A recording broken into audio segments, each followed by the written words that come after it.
Hello student, कैसे हैं? अच्छा।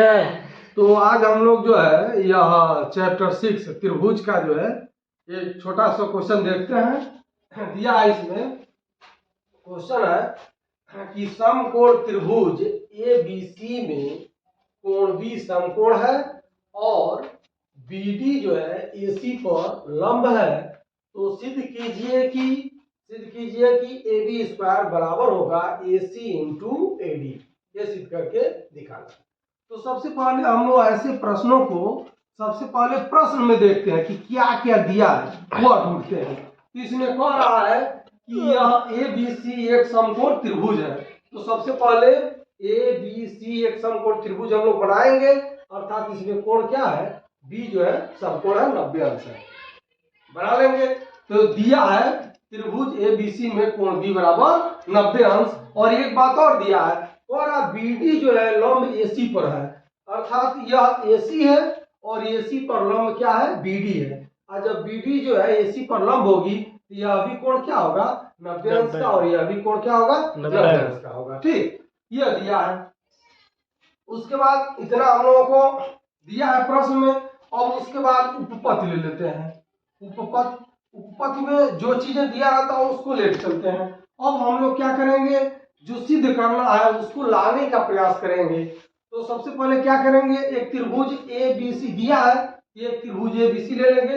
एक त्रिभुज ए बी सी तथा त्रिभुज ए डी बी में ले लेंगे, क्योंकि हम लोगों को जो सिद्ध करना है उसमें एसी आना चाहिए और क्या आना चाहिए, एडी आना चाहिए। अगर जो डीसी आता उसमें तो हम लोग इस त्रिभुज को और इस बड़े वाले त्रिभुज को लेते लेकिन इसमें जो है डीसी नहीं आ रहा है, इसलिए हम लोग क्या करेंगे, एक बार एक समकोण त्रिभुज ए बी सी तथा समकोण त्रिभुज ए डी बी में लेकर के चलेंगे। तो इस दोनों त्रिभुज में हम लोग देखते हैं।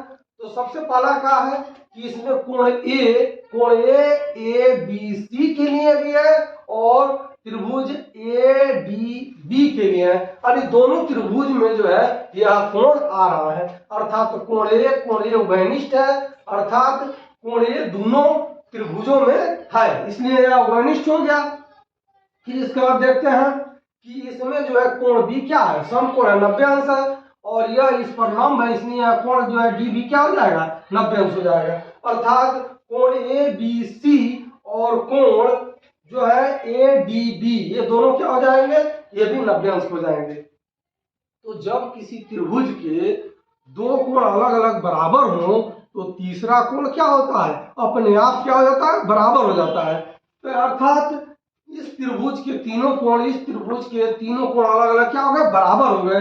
और जब ऐसा दशा हो जाती है, बराबर होती है, तो यह दोनों त्रिभुज क्या होते हैं, समरूप हो जाते हैं। इसलिए त्रिभुज ए बी सी, त्रिभुज ए डी बी, अर्थात त्रिभुज ए बी सी और त्रिभुज ए डी बी, ये दोनों क्या हो जाएंगे, समरूप हो जाएंगे।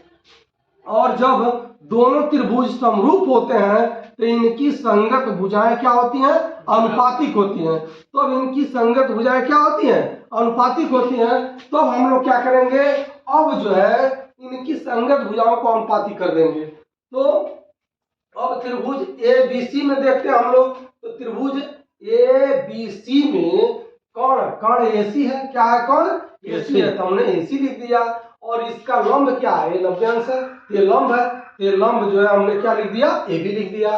ठीक, इसी प्रकार अब त्रिभुज में हम लोग ए डी त्रिभुज ए डी बी में चलेंगे। ए डी बी में तो इसका कोण क्या है, ए बी है, कोण क्या है, ए बी है, तो कोण ए बी लिख दिया।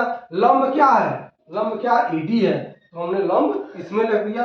अर्थात इसमें भी हम लोगों ने क्या लिखा, कोण बटे क्या लिखा, लंब लिखा, कोण बटे लंब लिखा। इस त्रिभुज ए बी सी के लिए भी हम लोगों ने क्या लिखा, कोण बटे लंब लिखा। इसलिए त्रिभुज ए डी बी के लिए भी हम लोग क्या लिखेंगे, कोण बटे लंब ही लिखेंगे।